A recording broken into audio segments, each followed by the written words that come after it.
So Jaime, I think you and I often agree when we read files together, but we don't always fully agree. What do you look for from a student essay? What do you hope the students can bring to life for you in their essays versus what do you kind of count on You the know, adult voice, right? so it's Bringing. it's so it's different, right? So I think that it's important to know that, I did this sort of workshop with colleagues. I'm doing a third version of this, colleagues from Rice and Stanford for particular parts of Texas, because we're all from Texas and similar institutions. And for the student's essay, a lot of it depends on the prompt or the prompts that the college is giving the candidate, right? So the first piece of advice is we say, follow the prompts.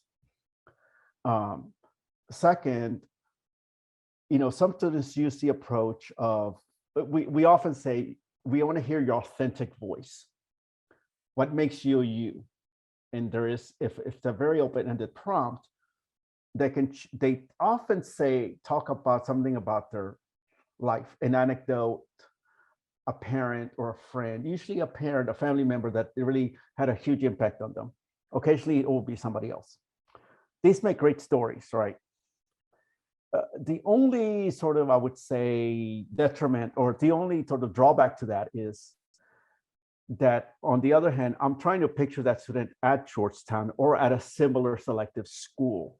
So while it's great to know what kind of made them, some situation at home, it can be a lost opportunity because the entire time I'm thinking about the fit, because Georgetown is a particular kind of place. And that's what I mean by, I don't care if they're sending that essay to Pomona, to Carleton College, to, again, peer sort of institutions, right? And this is especially true for a candidate coming from a first-gen low-income background. I just did some mock interviews this afternoon with Chicago scholars, all first-gen kids in Chicago, and I gave them that sort of piece of advice.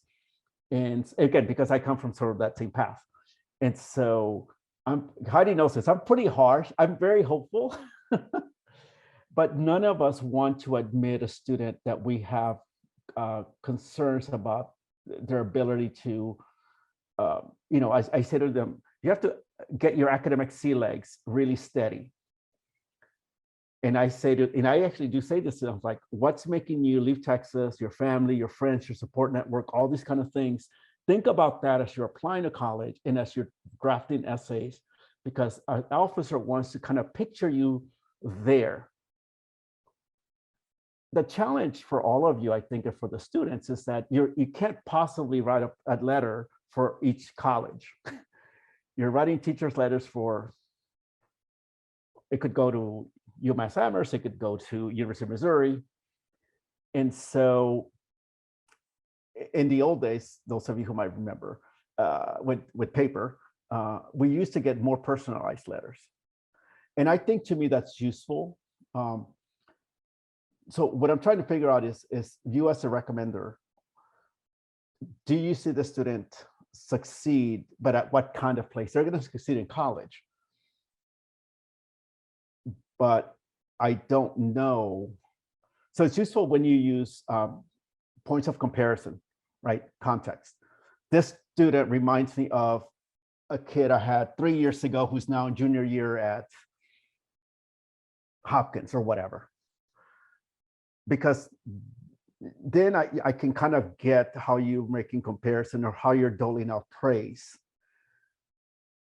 And typically, or when you say, I've been teaching for 27 years, for 15 years, for 3 years, I think it's always helpful to write a sentence or two, at least, of your own background, so that we can place that in context.